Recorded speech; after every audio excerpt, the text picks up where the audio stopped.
찼어 자기들. 이렇게 명절 연휴 잘 보내고 있습니까 여러분? 네, 선생님들은 괜찮으신 것 같은데 대부분이 시험 기간이어가지고 아주 연휴 때 공부를 하는 학교들이 좀 있을 것 같습니다. 끝난 학교도 있는 걸로 알고 있어요. 예, 아주 부럽습니다. 저도 과제를 하고 있는데. 네, 그래요. 우리 오늘까지 솔로몬 얘기를 살펴볼 거예요. 오늘 읽은 말씀 10장 28절로 29절 읽었는데 이 말씀에 관해 나누기 전에 솔로몬과 이스라엘의 상황을 잠깐 짚고 넘어갈게요. 특히 이제 오늘은 그 솔로몬이 지혜를 얻게 된 때의 얘기를 같이 조금 살펴보려고 해요. 하나님이 이제 솔로몬한테 오셔서 필요한 거 없니? 물어보십니다. 그랬더니 솔로몬이 이렇게 말해요. PPT 좀 보여주세요. 예, 불러보세요. 같이 읽어봅시다. 시작. 누가 주의 이 많은 백성을 재판할 수 있사오리까? 듣는 마음을 종에게 주사 주의 백성을 재판하여 선악을 분별하게 하옵소서. 뭘 달라고요? 듣는 마음을 주시옵소서. 뭘 하려고? 듣는 마음으로 선악을 분별하게 하려고. 이때 선악은 착하고 나쁘고가 아닙니다. 하나님께서 세상을 창조하시고 보시기에 좋았더라라고 했던 그 좋았다라는 같은 단어가 쓰여 있어요. 그러니까 정확하게 더 얘기를 하자면 그냥 좋은 것을 넘어서 창조하셨던 그 세상처럼 완전한 것을 하나님의 뜻이 무엇인지 분별하게 해달라는 솔로몬의 소망이었습니다. 그랬더니 하나님께서 주셔요. 이어지는 12절 넘겨주세요. 넘겨주세요. PPT. 예, 이것도 같이 읽어봅시다. 시작. 내가 내 말대로 하여 내게 지혜롭고 총명한 마음을 주노니 내 앞에도 너와 같은 자가 없었거니와 내 뒤에도 너와 같은 자가 일어남이 없으리라. 지혜롭고 총명한 마음을 준다. 여기서 총명하다는 게 앞에서 말한 그 선악을 분별하는 거예요. 자, 그러면 총명한 거를 빼면 뭐가 남습니까? 무슨 마음? 지혜로운 마음. 솔로몬이 구한 건 뭐였습니까? 무슨 마음? 솔로몬이 구한 거. 듣는 마음이었습니다. 예, 우리 제목에서처럼 듣는 마음을 구했는데 하나님께서 지혜로운 마음을 주셨어요. 하나님이 잘못 주신 건 아닐 테니까 듣는 마음이 곧 지혜로운 마음이다. 자, 그렇다는 건 지혜롭다는 거는 잘 듣는다는 거예요. 뭘 잘 듣는다는 거겠어요? 그럼 하나님의 말씀. 하나님의 말씀이랑 지혜랑 무슨 상관인데? 늘 우리 말씀 하나 더 볼게요. 넘겨주세요. 아니다, 없다. 이거 PPT 없다. 네, 넘기지 마세요. 네. 고린도전서 1장 25절에 보면 하나님의 어리석음이 사람보다 지혜롭다라고 그런 말을 바울이 썼어요. 비유적인 표현이죠. 하나님이 어리석을 수가 없죠. 근데 정말 하나님이 아무리 어리석다고 하더라도 사람보다는 지혜로울 수밖에 없다라는 거예요. 네, 넘볼 수 있는 수준이 아니라는 거예요. 맞아요. 우리는 세상이 어떻게 만들어졌는지 몰라요. 세상까지 안 가도 우리 자신도 몰라요. 머리카락 개수도 몇 개인지 모르고 심장 어떻게 뛰는지 조절도 못하고 할 수가 없어요. 우리 몸뿐만 아니라 우리 감정도 몰라요. 내가 쟤를 친구로서 좋아하는 건지 이성으로서 좋아하는 건지 헷갈려요. 그런 것도 잘 몰라요. 뭐 여러 가지 심리 테스트 유행하는 것도 우리를 잘 모르니까 해보는 거예요. 우리가 알고 싶어서. 그래요. 우리는 따지고 보면 정말 모르는 거 수송이에요. 그런데 하나님은 다 아시잖아요. 세상을 만드셨으니까 어떻게 만들어졌는지 다 아시고, 나도 만드셨고 여러분도 만드셨으니까 우리에 대해서도 너무 잘 알고 계셔요. 또 중심을 보시는 하나님이시니까 우리의 속마음까지도 어떤지 하나님은 다 아셔요. 그러니까 다 아시는 하나님이니까 내 생각대로 사는 것보다 하나님이 알려주시는 대로 사는 게 훨씬 비교할 수 없을 만큼 지혜로운 방법이라는 거죠. 자, 여기서 짚고 넘어갈게. 듣는다 라는 말이 그냥 소리만 듣는 게 아니라 하나님의 말씀에 순종한다는 의미도 있습니다. 그 단어에. 내 삶에서 순종으로 실천해 나가는 게 지혜라는 거죠.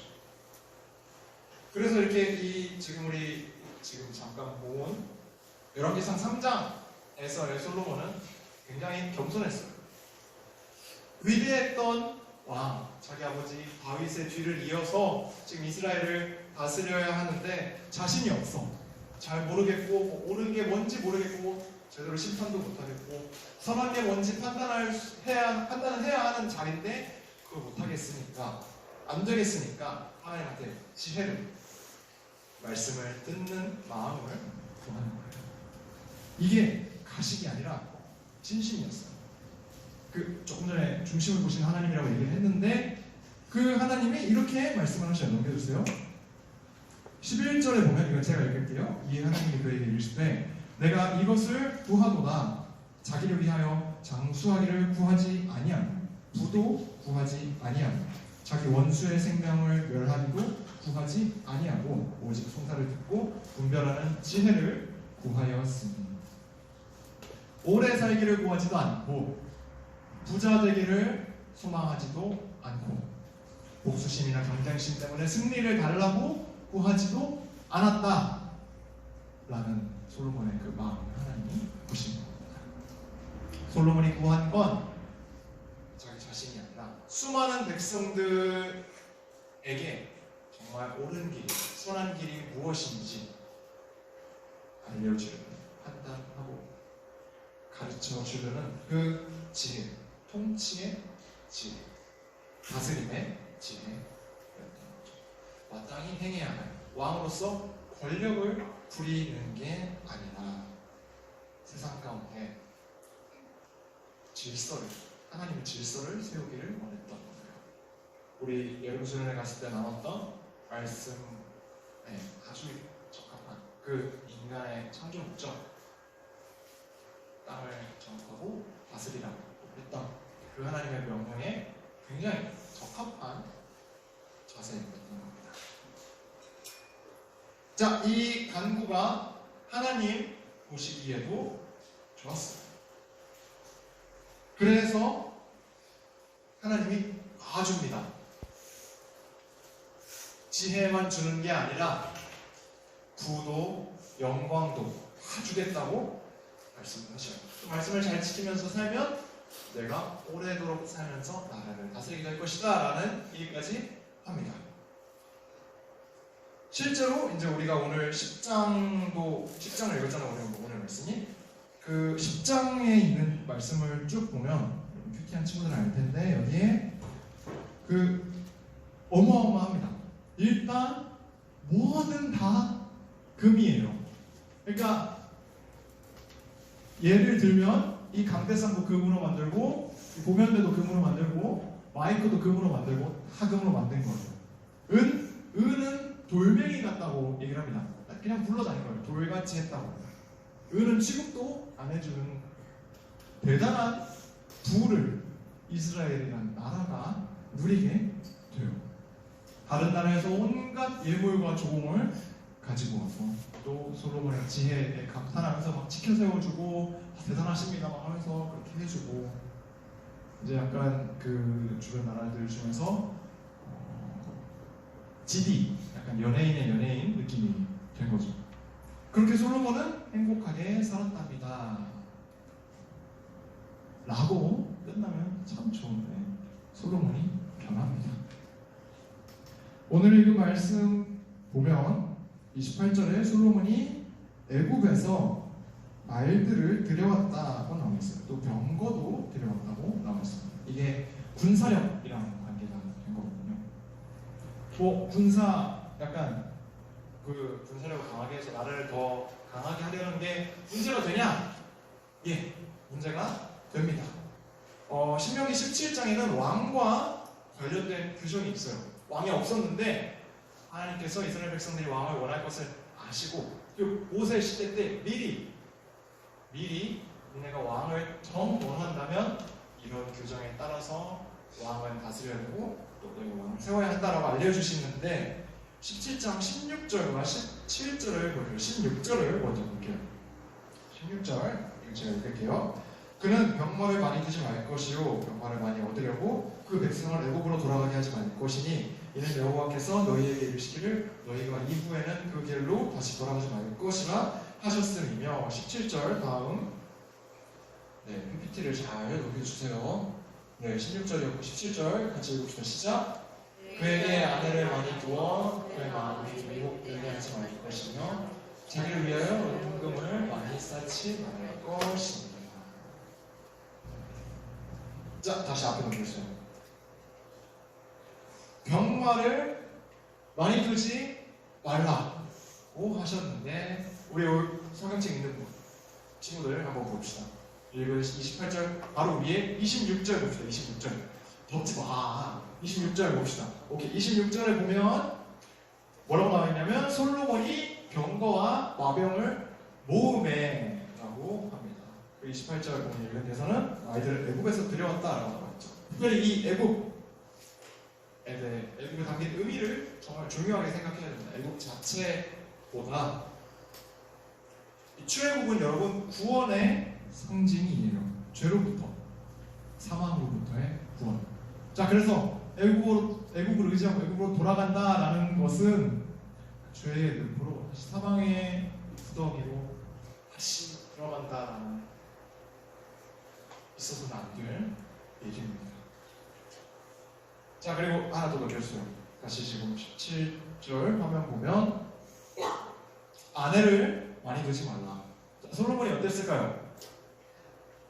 우리 11장 바로 뒤에 있는 11장 보면 일단 1절에서 보면 처음에 시작부터 솔로몬이 이방의 많은 여인을 사랑했고 그리고 이제 그 수가 얼마냐면 바로 좀 더 넘겨보면 후궁이 700명, 첩이 300명입니다.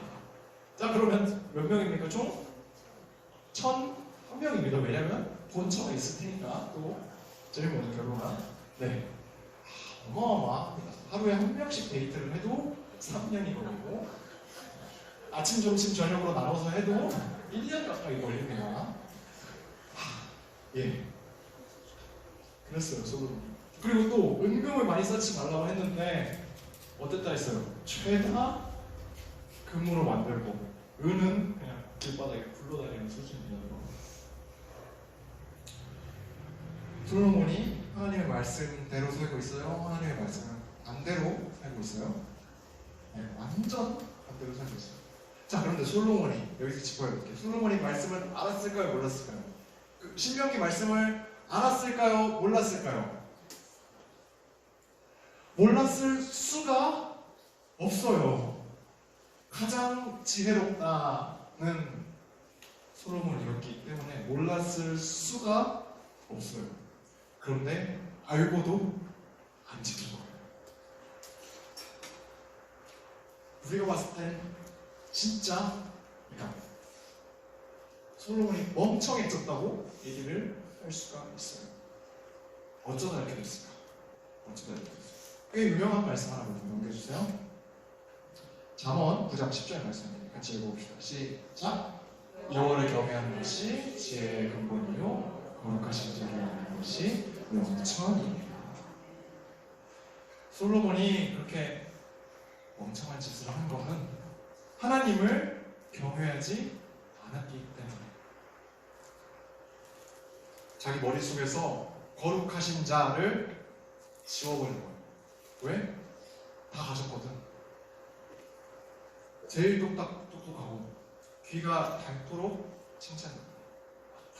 뭐 이것저것 다 갖다 주고 자기 부족한 게 하나도 없고 부도 명예도 어마어마하니까 나라도 강하고 세상 모든 일과 섭리를 자기가 다 아는 것 같으니까 뭐든 다 할 수 있을 것 같으니까 어느새 솔로몬이 자기 인생의 주인이 되어버렸어요. 하나님이 주신 지혜고 하나님이 허락하신 부, 명예, 그런 강함인데 자기가 얻은 것처럼 여기에 너무 익숙해져 버려서 내가 일궈낸 것으로 나의 것으로 생각하게 되는 거예요. 이게 교만을 만들었고 인간을 180도 바꿔버립니다.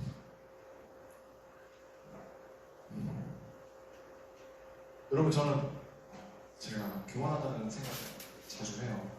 살짝 교만하다 이런 그런 뉘우치는 많이 합니다. 네, 이제 그거를 제가 정말 부끄럽게도 오늘 다 얘기하면 너무 길어질 것 같아서 하나만 얘기해볼게요. 제가 신대원 다니면서 일주일에 10번 넘게 예배를 드린다고 했습니다. 자, 그러면 듣는 설교도 10편이 넘습니다. 매주. 근데 이제 신대원 가면 새벽 예배랑 낮 예배랑 교수님들 그리고 또 이제 다른 외국 목사님들이 돌아가면서 말씀을 전해주셔요. 다 달라요, 말씀이. 설교 스타일이 다 다르단 말이에요. 내용이 다 다르고. 그러면 이제 예배 드리고 은혜로웠다라고 생각을 하면 되는데 이게 간혹 듣다 보면 모르겠어요. 여러분들도 그런 생각이 들 때가 있을 수 있는데 그러면 안 되는데 오늘 좀 별로다, 아쉽다 이런 생각이 들 때가 있습니다. 하나님 말씀이고 성령님이 역사하셔서 복음이 선포되는 자리인데 제 생각에 알량한 지식과 경험 가지고 판단해 버립니다. 신학과 7년 다녔다고 올해 목사라고 교만한 거죠. 성령님 없이는 오늘 제가 지금 한 20분짜리 설교도 제대로 쓸 수도 없는 부족한 사람입니다. 나 좀 잘난 것 같고 나 뭐 좀 잘하는 것 같고 내가 이거 이뤄낸 것 같고 또 남들이 부러워할 만한 재력이나 권력이 있다라는 생각이 계속 들어요. 나는 잘했는데 나는 잘못한 거 없는데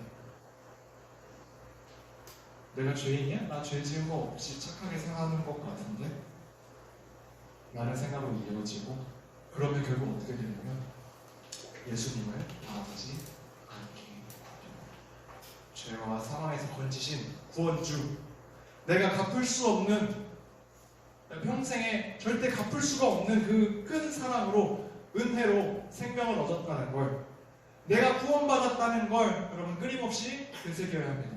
그렇지 않으면 내 삶에 예수 그리스도가 없이 사는 삶이 되어버려요. 애국으로 돌아가게 된다고요. 하나님의 말씀을 듣고 지혜를 구하는 게 아니라 말과 병거를 더 모으게 되고 은과 금을 더 쌓아두게 됩니다. 성경 봐야 해요. 기도해야 해요. 하나님이 말씀하고 계시니까 뭐가 지혜로운 건지 어디가 완전한 길인지 알려주시니까 이 험한 세상, 어려운 인생 여러분 헤쳐나갈 수 있도록 우리 손 꼭 붙잡고 인도해 주시고 또 우리가 지쳐서 쓰러질 때에도 그럴 때면 우리를 업고 가주시는 분이시니까 여러분 우리가 정말 하나님만을 의지하는 마음 우리 안에 겸손히 자리 잡길 간절히 소원해요. 그때 정말 주님의 선하심을 선하신 인도하심이 여러분 삶 가운데 경험 되기를 간절히 소망합니다. 이렇게 기도하겠습니다.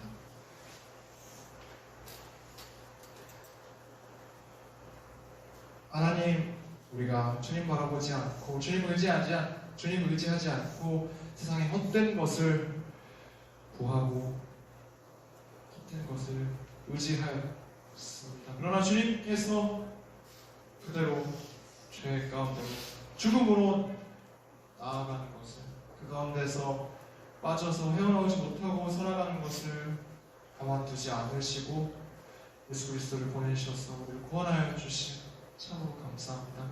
주님, 우리가 얻은 새 생명의 감격, 구원의 감격을 날마다 새롭게 되새기게 하여 주시옵소서. 주님, 그렇게 우리가 우리의 힘으로는 아무것도 할 수 없지만 주님이 모든 것을 이루어 주시고 주님의 힘으로 살아갈 수 있다는 것을 온전히 신뢰하고 주님만 의지하는 마음으로 우리가 듣는 마음을 구하게 하여 주시옵소서. 그렇게 듣는 마음을 주님께 구할 때에 우리 가운데 주님의 말씀을 알려주시고 우리가 주님의 말씀을 듣고 순종함으로 지혜로운 자로 살아갈 수 있게 하여 주시옵소서. 그렇게 지혜롭게 살아갈 때에 우리 삶 가운데 또한 부족함이 없도록 주님이 보시기에 가장 좋은 대로 형통하게 우리 삶을 가득 채워 주시옵소서. 감사드리며 예수님 이름으로 기도드렸습니다.